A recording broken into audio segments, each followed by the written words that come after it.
Hello, Cubs fans, and welcome to a brand new edition of Cubs on Tap. I am Ron Luce. I am joined by myself, and I on this one. Unfortunately, Mr. Nick Hudson was supposed to be my co-host this evening, but he had some things come up that we knew about, and unfortunately, that got in the way of tonight's ball game. But nonetheless, we are here to discuss the Cubs' 3-1 loss at the hands of the Philadelphia Phillies. The Phillies come in, sweep the Cubs in 3 games at Wrigley, coming off of that series in London. That also makes it 4 straight losses dating back again to that London series now for the Cubbies. Before we get into this thing, I want to remind you, if you're watching along with us on Twitter, first off, we appreciate the hell out of you. Second off, though, if you want to get in the conversation here with us in the comments, head over to YouTube, subscribe to the On Tap Sportsnet YouTube page, hit that little bell ringer button so you know when we go live, and you can always join the conversation with us here at Cubs on Tap, Four Feathers Podcast, Bulls on Tap, Bears on Tap, you name it. Join us there. Also, you can do the same if you like us over on Facebook at On Tap Sportsnet. So let's get into it, shall we? Tonight's episode is named Philly Cheesesteak Sluggishness. Why? A, I want a Philly cheesesteak sandwich, and B, that's just what the Bats have looked like most of this series. They still managed to muscle out 5 runs last night, where you heard from Joey and Juice following that game. But just this Cubs team just looks sluggish following that London series. And a little bit of a soapbox from me. I know Juice and I touched on it a bit on Tuesday's show, which feels like an eon ago already at this point. The fact that the Cubs, and even the Cardinals, frankly, get 1 day off after 2 international flights in like 4 days, that's nuts. That's terrible schedule planning from Robert Manfred. Stupid ass. Anyway, I'm angry. This Cubs team looks clearly affected by the travel. They just did not show up most of the week. Tyone got beat up on Tuesday. Yesterday, Smiley gets beat up, which is very unlike Smiley, especially at home. And then today, though, Kyle Hendricks looked really, really good. And I think that's a great place for us to start because there was some positive despite the Cubs still losing this game. And that was Kyle Hendricks. Once again, just an absolute masterclass from the professor on Thursday night here. 7 innings, 6 hits, just the 3 earned runs, did not walk a soul, and struck out 4. And look, yes, he gets the loss. Again, further showing why, pitchers gaining the losses and wins and that being a determining factor for if you're good or not is stupid. Because Kyle Hendricks was sensational tonight. Got in a little bit of trouble early in the game. Obviously, Kyle Schwarber takes him deep on the first pitch of the game, an absolute just piss missile off the bat of Schwarber. Turner follows that up with a double, and everybody's probably was looking around going, oh, shit, here we go again. Nope. Instead, he works out of a jam. Great escape there from Kyle. Unfortunately, the Phillies get some runs there from Bryce Harper on that 2-run single. But that was all the offense that team could muster against the Cubs. They really weren't threatening a terrible amount the rest of the game. And even when they did, Hendricks was able to work out of the jam. I think that's what makes tonight's loss frustrating, is because Kyle Hendricks pitched so well, and he ultimately deserved, in my opinion, to earn a win, truthfully. Juice has sat here and talked about it. We talked about it when Kyle Hendricks was returning all offseason. We said if Kyle Hendricks comes out as your 5th starter whenever he returned at the time that we had those discussions, and he can give you 5 to 6 innings a night with maybe 4 earned runs allowed at most on any given night and gives your ball club a chance to win, that's all you can ask for. He's been that and better. Especially recently. Tonight was what they said his last 3 starts. He had a 1.40 ERA. So tonight that number obviously inflates it a little bit. He's still under a 3 ERA since returning from the IL. He has been absolutely sensational for the Cubs. He looks like the old Kyle Hendricks. He's not walking guys. He's getting some strikeouts, but again, his strikeout numbers are pretty on par with what we would expect at this point in his career. He has been so good. For him to come out tonight and save the bullpen and give them 7 innings the way he did and really ultimately kept the Cubs in this game, even with the anemic run scoring of this offense tonight, just goes to show, again, how good Kyle Hendricks was tonight, but just how good he has been overall so far this season. Again, truthfully, if Smiley bounces back in his next start, we continue to see the NL Cy Young level performances that we have all season from guys like Justin Steele and Marcus Stroman. If Tyone can figure it out just a little bit, even like Juice and I talked about on Tuesday's show, and if you don't recall our conversation, you can always listen to that again either on YouTube and you can see our beautiful faces, or you can catch that over in podcast form. But if he even gives you just enough as your, I guess, frankly, fifth starter at this point in Tyone, this team can be really deadly from a starting pitching standpoint. The bullpen's starting to take shape. We're starting to understand who the high leverage guys are and who aren't. It's just the offense is what could ultimately cripple this team from really having a legitimate shot at the NL Central. The NL Central sucks. The division's terrible. The only division in baseball that's worse is the other Central on the other side of the league in the AL. But that's it. This division is not good. And truthfully, this latest skid really has killed the Cubs because they were, 3 games out from the Reds, who were just the most red hot team on the face of the earth for a week and a half, almost 2 weeks. But now you've got the Brewers and Reds tied at the top of the division right now. They're both 43 and 38. Pittsburgh has gained a half game now on the Cubs. They're 4.5 back at first, but the Cubs are still only 5 games back. For even with this 4-game losing streak, they are still only 5 games back in this division. The division's still up for grabs. And again, why am I going, Ron? Why are you going off on your soapbox and telling us that the division's up for grabs? I'm telling you that because Kyle Hendricks pitching the way he did tonight, gives me faith that this Cubs team clearly can do what it takes to win ball games. The offense needs to come through. And again, this goes back to my first point of the show. This team is truly affected right now by this terrible scheduling following that London series. And unfortunately, they're just going to have to figure it out fast because there is no rest in sight really until you get to pretty much the All-Star break here. I mean, they really are playing until the All-Star break. You've got the 3 coming up with the Guardians, which we're going to talk about a little bit later here in the show. You've got 4 up in Milwaukee then with the shitbag Brewers. And then you've got 3 out in the Bronx with the Bronx Bombers and the New York Yankees. And then you're at the All-Star break. And then you get 4 days off. And hopefully by then they'll have readjusted. But, man, this would be a really bad stretch right now for this Cubs team to lose, the next 10 games coming up. You'll lose 7 of them or you'll lose 6 of them. That could be really bad. 5-5, I think, is tolerable, but you really want to see this Cubs team kind of get their shit together. And again, it's kind of fair to say, well, they're really affected by some bad scheduling by the MLB, having 13 straight games after 1 off day, flying back from London. It's not like this team played in Toronto. They get a full off day coming back from fucking Canada. Toronto's an hour-and-a-half flight from Chicago. I can get to Toronto in the same amount of time I get to fucking Atlanta, Georgia. You're going to sit here and tell me that they get the same amount of time off after flying? Coming, it's even worse. At least when you go, you got the jet stream behind you. The flight's usually an hour to an hour and a half less. 7.5 hours, give or take. It's like a 9-hour flight coming back from London. And they got 1 off day before having to play a fucking game. And then they played in smog because, again, we're referring back to Canada again, because of all the wildfires. What an absolute shit show of a week. And again, a little bit of just overall frustration of the week coming out here, but really just it comes to kind of the tip and kind of is ready to explode in my brain because Kyle Hendricks pitched so good tonight. Like, if Kyle Hendricks does that the rest of the season, the Cubs are in fantastic shape.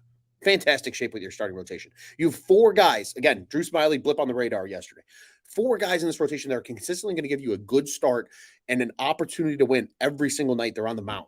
The one guy that's got to get his shit together is Jameson Taillon. And if Taillon, even if he starts going 5, but at least keeps the earned runs down,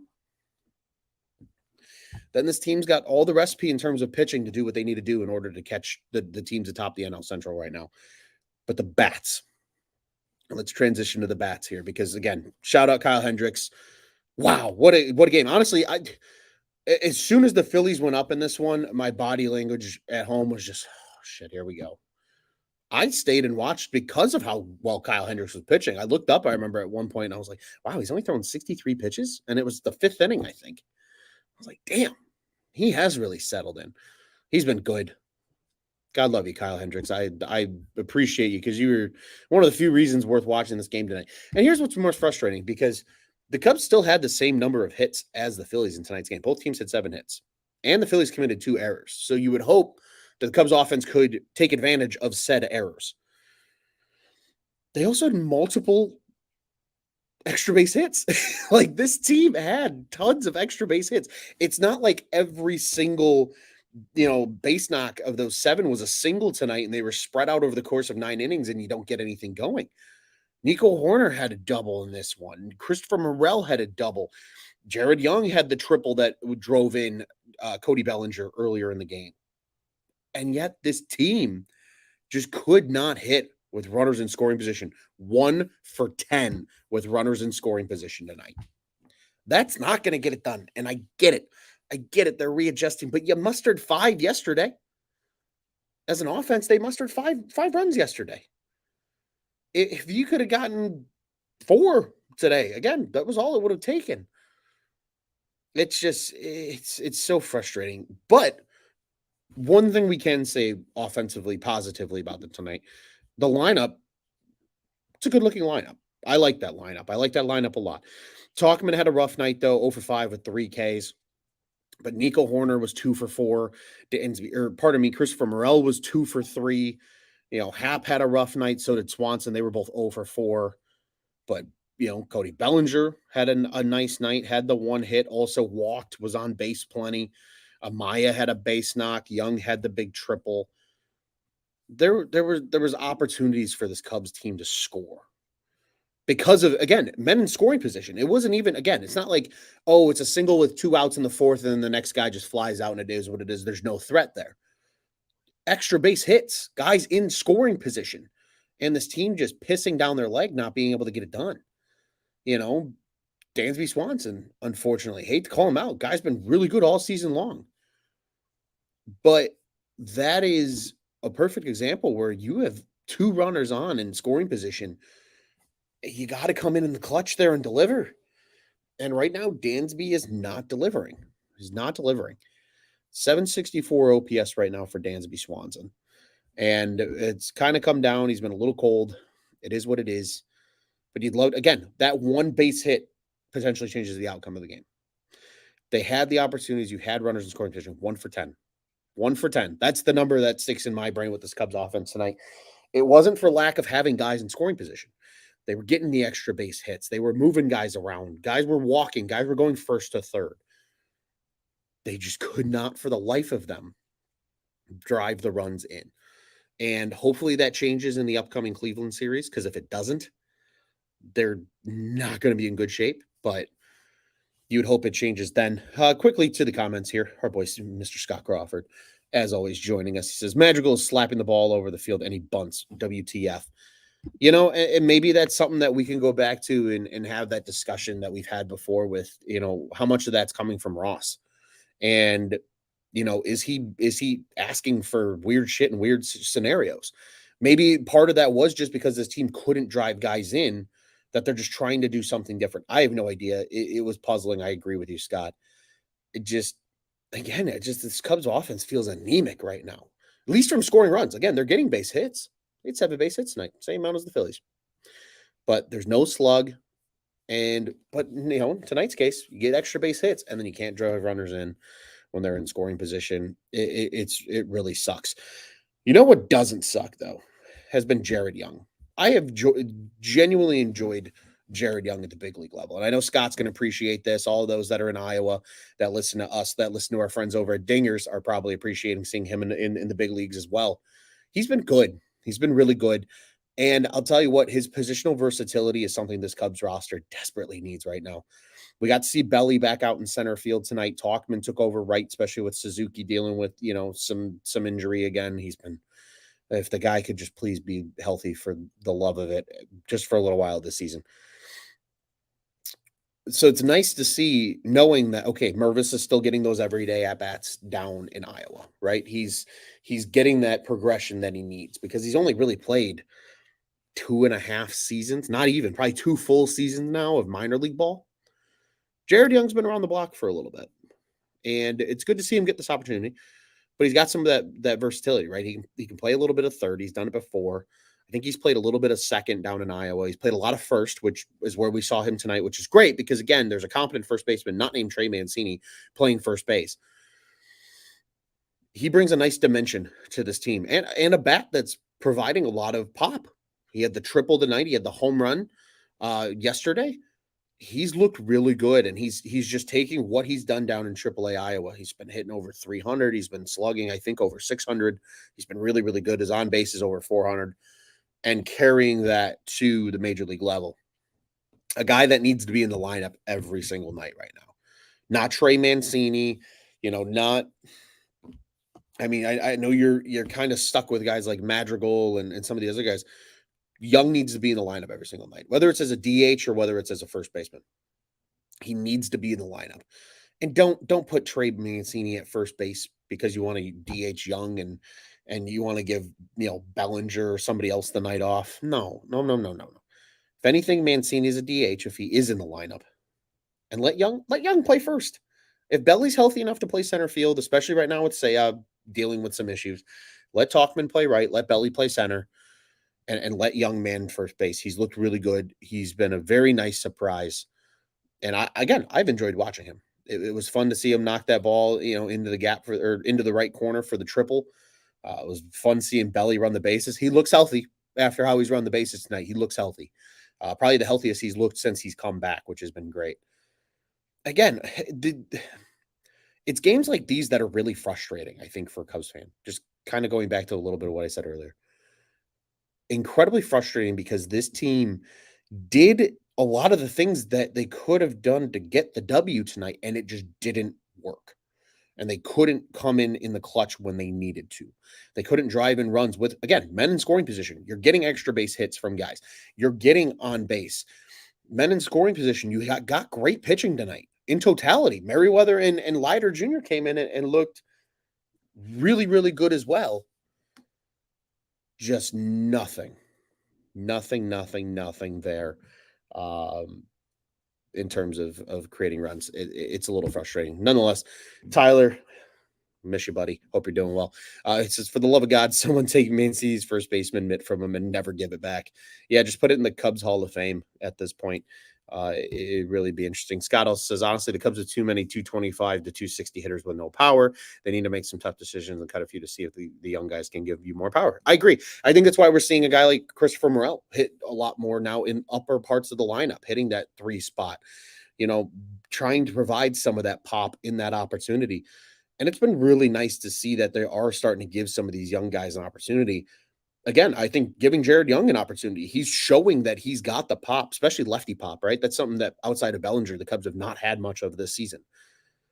Would really, really love to see that in totality from him. And Dusty Foe says, can I join the show? Unfortunately, I can't send anything out mid-show.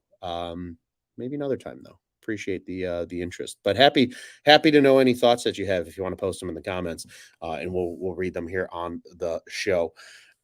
Just really quick, I have to put this game behind me so I can go to bed tonight, and my just brain doesn't sit here and stir over this loss, because this weekend series can really, really dictate a lot of things over the next 10 games.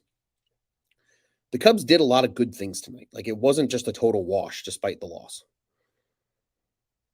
They just need to put it all together. You got the good pitching, starters and relievers. You got the extra base hits. The Cubs were in scoring position. Again, 1 for 10 in scoring position. It's just driving those guys in. If that number gets better, this Cubs team will be just fine. And hopefully an adjustment is on the way as well in terms of the time zone difference, returning back to the States after coming back from London. So again, Cubs lose 3-1 to the Phillies. Phillies have been a good baseball team lately too. So again, Cubs catch them at a time when they're really hot. It sucks, but don't have to see them anymore. The rain held off, so there's no makeup game involved, even though an off day might have been good for this Cubs team. And we move forward. 3 more at home. They don't have to leave Wrigley because starting tomorrow, it's the Cleveland Guardians coming to town just ahead of the 4th of July. This one on Friday, June 30th, is a beautiful 1:20 start from iconic Wrigley Field here in Chicago. Again, the Guardians, they are technically, I believe, tied for first place in the division, still below 500. Shows just what the AL Central is. This is a ball club that the Cubs can absolutely beat in this 3-game series. For Friday, your starting pitching probables are Cal Quantrill for the visiting Guardians. The right-hander is 2-4 on the year with a 5.61 ERA. And as for the Cubbies, it is the man of steel, friend of the program, Mr. Justin Steele. Lefty is 8-2 on the year with a 2.62 ERA on the season. You won't hear from us again until Sunday. So just quickly taking you through the probables for Saturday's game and Sunday's game. That Saturday Guardians game, if you are going to it, mind you, it is a 6:15 local time start in Chicago. That's because it is Saturday night Fox Sports Baseball. That will be Bibby and Stroman on the bump. And as mentioned again, Fox Baseball is where that one will be on.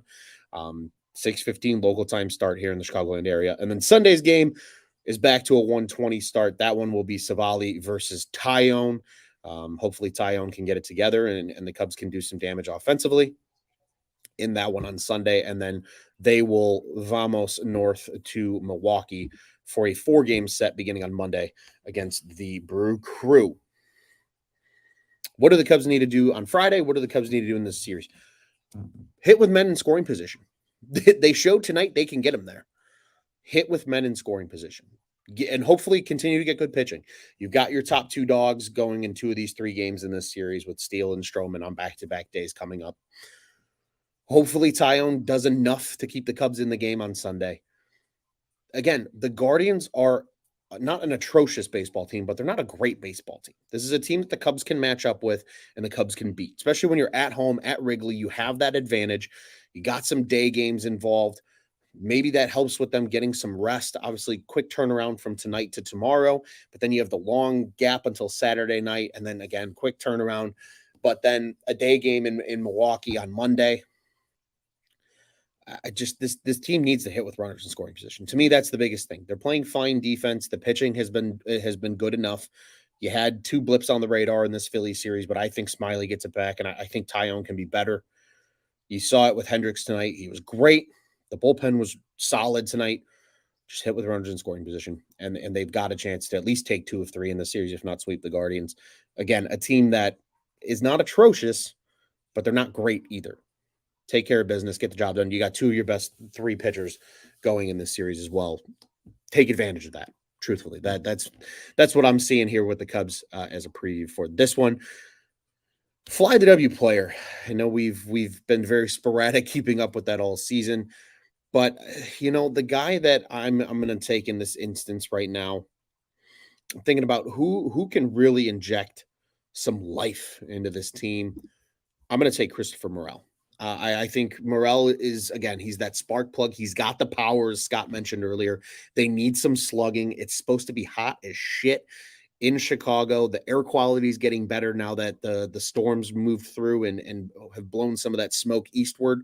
So hopefully they're not dealing with the crazy conditions that they did on Tuesday and Wednesday. Go out there, get the job done. Morel delivers some pop. Ball go far, team go far. And I think that could really not only spark the rest of the lineup, but just inject a sense of life into this team that they desperately need as they readjust to being back in the United States following their 2-game stint over in London. It is just, again, frustrating loss tonight, but we look ahead. Weekend baseball is here. 4th of July is on the horizon. I know a lot of people probably go out of town this weekend. Obviously, people like to blow off fireworks because humans love explosions. Don't ask me why we do. Nonetheless, be safe, be healthy, take care of yourself this weekend. Don't blow a hand off or a foot off with a firework.